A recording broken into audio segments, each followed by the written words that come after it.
After writing 2 transformational books myself and supporting many other beings to do the same, I've become enthralled by the deep and mysterious magic that's activated when we choose to say yes to ourselves and commit to the book writing journey.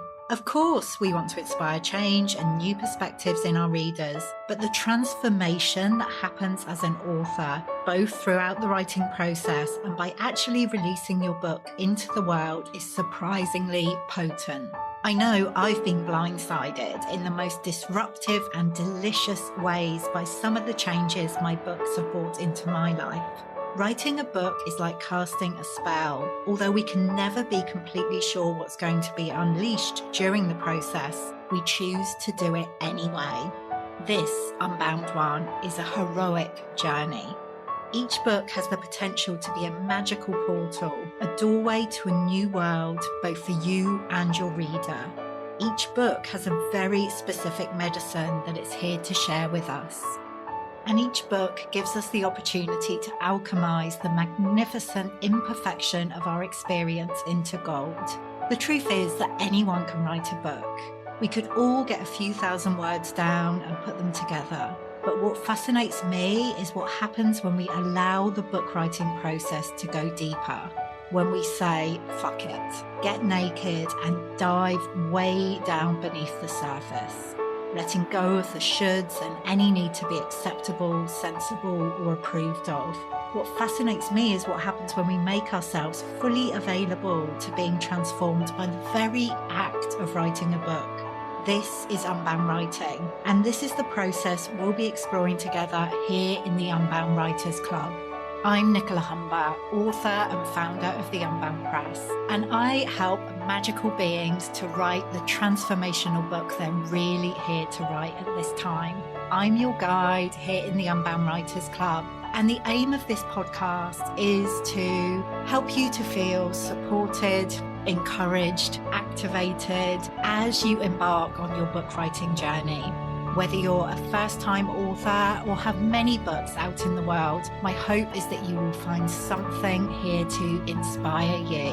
Let's dive in.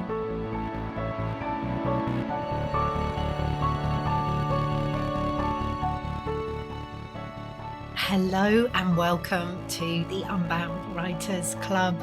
Nicola here with you today, and this is a solo episode where I am talking about a very special new creation, which is making its way into the world.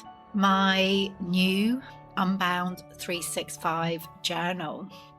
So this is the first journal that we have released through the Unbound Press, and I wanted to share a little bit about it with you today, what the process has been like to bring it together, because, I've written 3 books before, and at the beginning of last year, at the beginning of 2021, I felt the call to create a journal. And in my head, I thought, this is going to be pretty straightforward because, like I said, I've written 3 books. Like, how hard can it be to create a journal, like a space for other magical unbound beings to, explore their inner world, their outer world on the page? The very nature of a journal, obviously, is, whoever is creating the journal is holding space for the person who is writing in it to have their own experience. But, there's going to be a lot of space within a journal. So I mistakenly thought it would be really straightforward to create one. And my idea for the journal, when it first came through at the beginning of 2021, was that it would be based on the 5 principles of living unbound. So if you've read my second book, Unbound, I talk about these 5 principles, which to allow pleasure to guide you, to harness the power of your cyclical nature, to live your gift, to the alchemy of shadow integration, and the power of sisterhood, like thriving within sisterhood. So I thought, yeah, I can create a journal based on that. But it didn't happen. It didn't happen. And even at the beginning of 2021, like, I was so good. I carved out time in my calendar every Friday morning to be in creation mode for the journal. Just did not happen. I think it happened the first couple of weeks and then drifted away from it. Like we know this. This is what can happen in our creative processes. Sometimes it is because I was going to say sometimes it's because of procrastination. I'm not so sure about procrastination anymore. Sometimes it can be because of fear, different fears and doubts that are bubbling up. Absolutely. I feel like very rarely is it just procrastination because we're too lazy to get on with something. I feel like each creation has its own timing and its own process. And sometimes that is much longer than we expect or hope it to be. And often our creations, we imagine they're going to be one thing and then they end up being something quite different. So we need to allow the time for that evolution to happen. And I really feel this is what happened with the journal, because like I said, I was thinking about it, almost as a side project, like, oh, well, this will be like easy to do, quite simple. I can just, do it on the side while I'm, working on other things. And it didn't want to happen that way. It did not want to happen that way. And at the beginning of this year, 2022, I, had chosen to work with the mentor that I worked with when I was writing my second book, Unbound. It was a really powerful experience to have her holding space for me during that process. And I kind of imagined that my latest book number 4, would start at least to take shape this year. It was kind of my intention that I would be working on the book this year. Whatever that book may be, to be honest, that has evolved a lot. But I thought that would be the focus. And, some writing happened. Some writing did happen, Unbound one, earlier on in the year. But the book wasn't really taking form. At the beginning of the year, I thought, maybe it will be this book of, where I'm sharing different experiments that I've done in my work, in my business. Not so much. I mean, maybe it will be, but it's not what happened. So we get to midway through the year, June, and I was heading off to hold space for the Unbound Writing Wilding Retreat, which I was co-hosting, co-facilitating with wonderful Unbound Press author Brea Hart, author of Menopause Wisdoms, which has just been released, actually. So check that out if you haven't already. So Brea and I were, we'd felt the call to co-host this retreat, the Unbound Writing Wilding Retreat. And on her she's got this amazing home, gorgeous piece of land in West Wales, in this beautiful valley. So, where there's fantastic places for Unbound writers to stay in really close connection with the land. So we were co-hosting this retreat, and there was a lot of space on the retreat for writing. And I had this sense that my book, whatever it wanted to be, was going to connect. I was going to connect with my book more deeply when I was in this retreat space. I kind of had this sense that I would be going into ceremony with my book. And I was like, fantastic. It's all going to become clear. I'll know what my book wants to be. I'll probably have a fair amount of time for writing myself. It's all good. Got to the retreat. And in the opening circle, the opening ceremony, I guided us through connecting with your book. Visualization, meditation. So, this is something we do in the Unbound writing process. You can do it at any stage of your process. I have a free visualization that you can download. We'll pop the link in the show notes. I think the link, I should always check these things before I start speaking, but it's nicolahumber.com/connecting with your book. I'm sure that's it, but we'll pop the link in the show notes if you want to download it.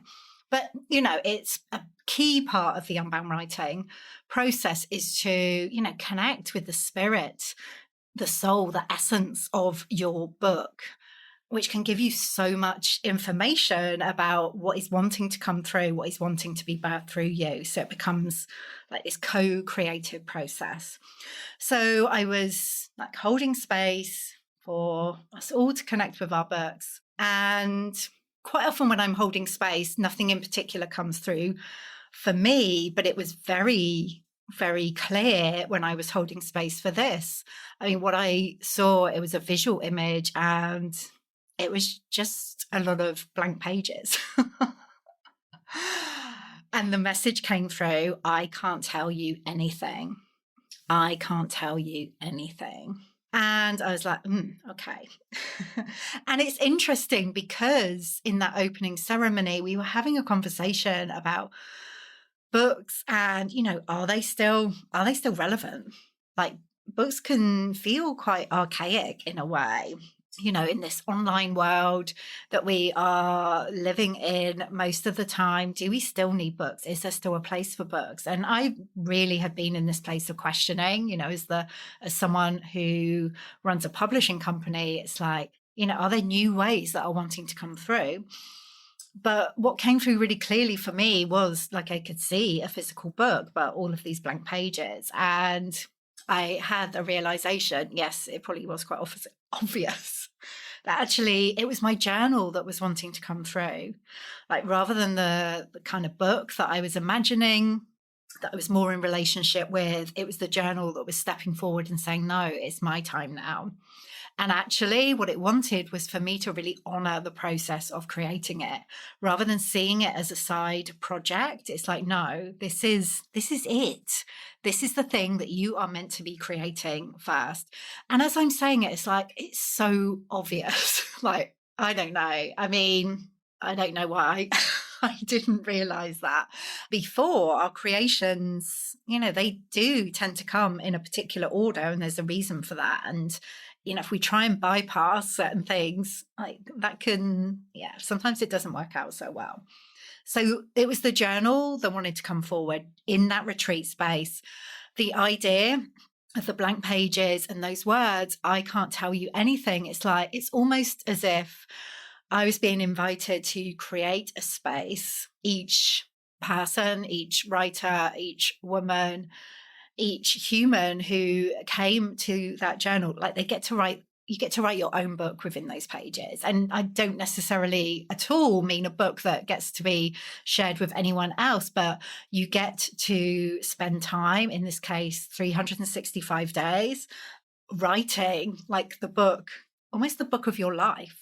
You get to access your own guidance, your own wisdom. It's not me as an author going,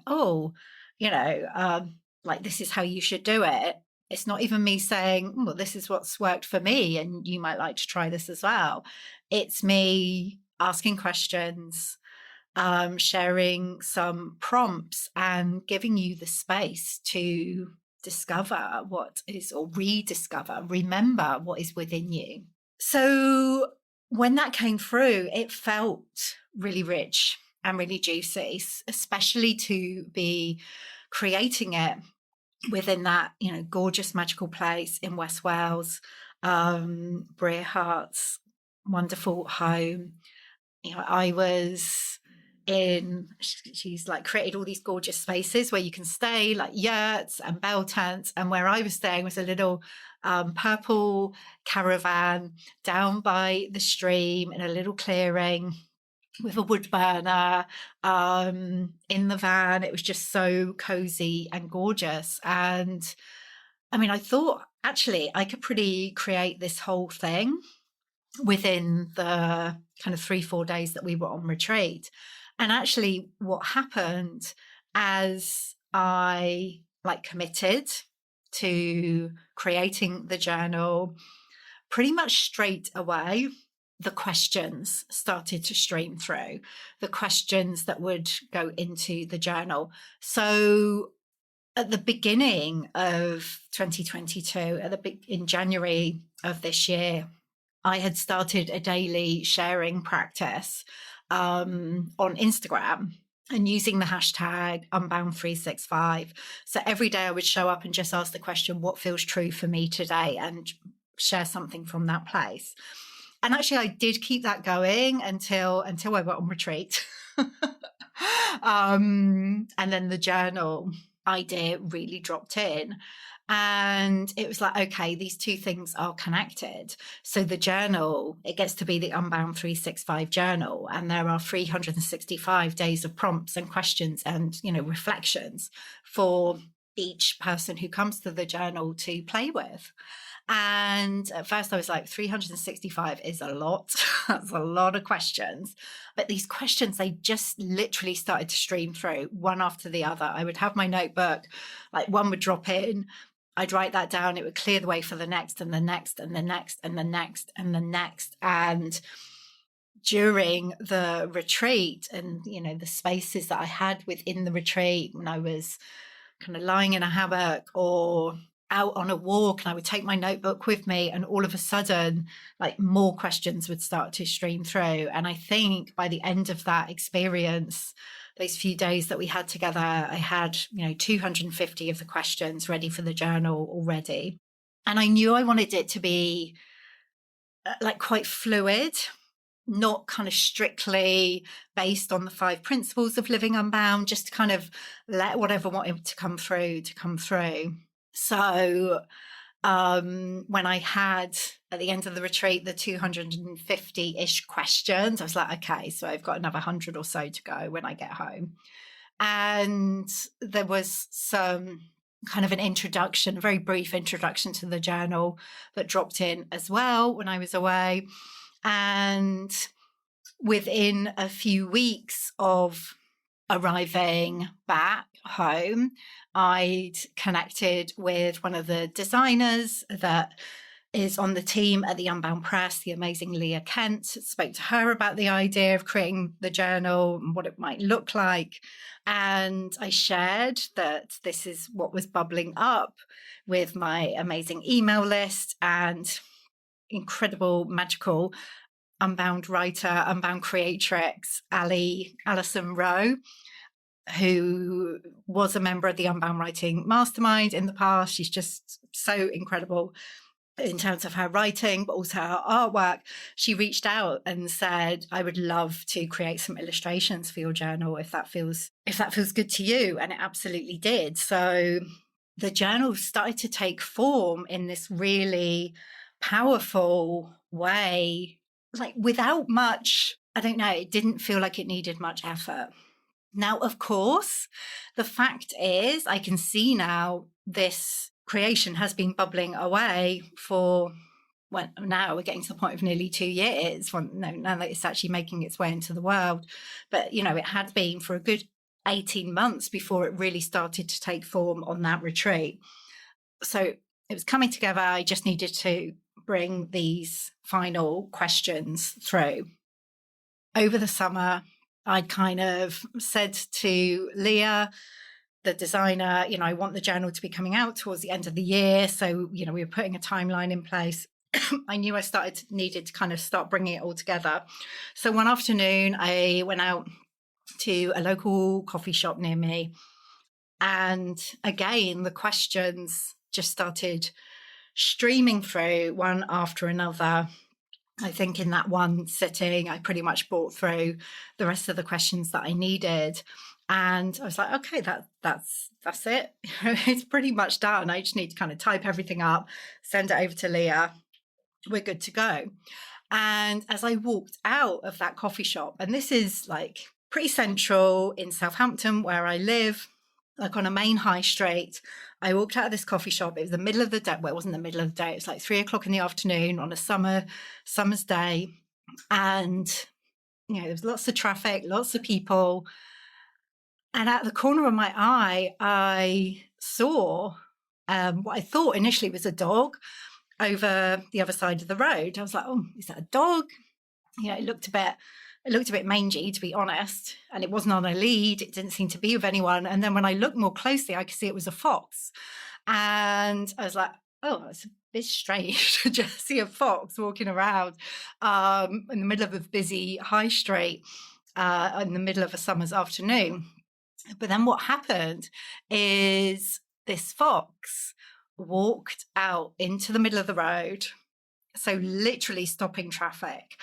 And then rather than crossing right across the road, it walked right up the middle of the road for a period of time. Literally, the traffic was just kind of queued up behind it as it walked. It wasn't running, it walked really slowly up the road, literally traffic stopping the traffic, fox.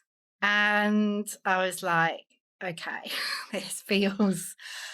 I mean, sometimes signs are a bit kind of tenuous. It's like, was that a sign? Like that, this really felt like a sign. Fox was telling me something.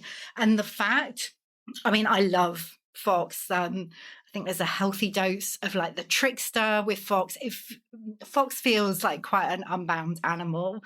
And the fact that fox was walking like in this really kind of everyday setting, quite mundane setting, just walking up the center of the road, literally stopping traffic. Like for me, there's something there about when we remember our most unbound, potent, magical, creative, courageous selves. This is what we do. We stop traffic. We shift the paradigm. And that's one of the reasons why I'm so excited for the Unbound365 journal to make its way into the world. I just can't believe I've spoken about this journal for like 20 minutes, just about the creation process, when, as I was saying at the beginning, I felt like it would be relatively, simple, straightforward, just something I could, knock out without having to think too much about it. And the thing is, I haven't had to think too much about it, but it has needed time and space to percolate. And this is the thing with, whether it's a journal or a book or a business or a program, whatever it is, often we're thinking we need to be in the doing when really what we're needing is space.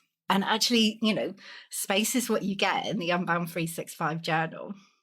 I'm going to read you the introduction, very, very brief. So this is what came through during the retreat as well. So welcome to the Unbound365 journal, a daily invitation to be unbound, to check in with your true self and share from that place. On these pages, you'll find 365 questions and prompts curated to help you remember who you truly are. Please know there is an energy of potency and potentiality infused into every page of this journal. As your pen touches the page, you get to cast spells, weave magic, release the old and call in the new. I invite you to feel that potential every time you come to write here. You are powerful. You are magical. You are unbound. Remember, it's definitely time for us all to remember at a deeper level. Yeah, in an even deeper way, who we truly are. And my hope is that the Unbound365 journal helps you to do that. So, as this episode is going out, the journal is now available in both paperback and hardcover. And it's called Unbound365. I just want to say, and it says this in the journal as well, there isn't the expectation or intention even that you have to be like coming to the page every single day. Like that 365 days could happen over the course of like 18 months, 2 years, like as long as it takes, because these questions and prompts that are in the journal, most of them are pretty deep diving, to be honest. So like, there's what you get to integrate and process on the page, but I want it to feel like a spacious process for you. So go and check it out. Go and check out the Unbound365 journal. The idea is, it's very much for your own personal process, but the invitation, if it feels good, on different days at different times, like whatever prompt sparks something off for you in particular that you feel like sharing more publicly, then absolutely, go do that. Go do that. But the most important person that you share with is yourself. So yeah, Unbound 365 is now available on Amazon, the paperback version, and both paperback and hardcover are available on my website at nicolahumber.com. /Unbound365-journal. Again, we'll put it in the show notes. Why don't I make a note of these links before I hit record? I don't know, Unbound one. I really don't. Anyway, that is the story of Unbound 365. I always find it really fascinating to hear about other people's creative processes. I hope you have too. I feel like at some point next year, we'll run some kind of workshop about how to create a journal. Like I said, each creation has its own unique process, but, there are some things that might be helpful for you if you feel the call to create your own one. But in the meantime, enjoy Unbound 365. Yeah, let me know how you get on. Let me know how you find it. And I will be back with you again very soon.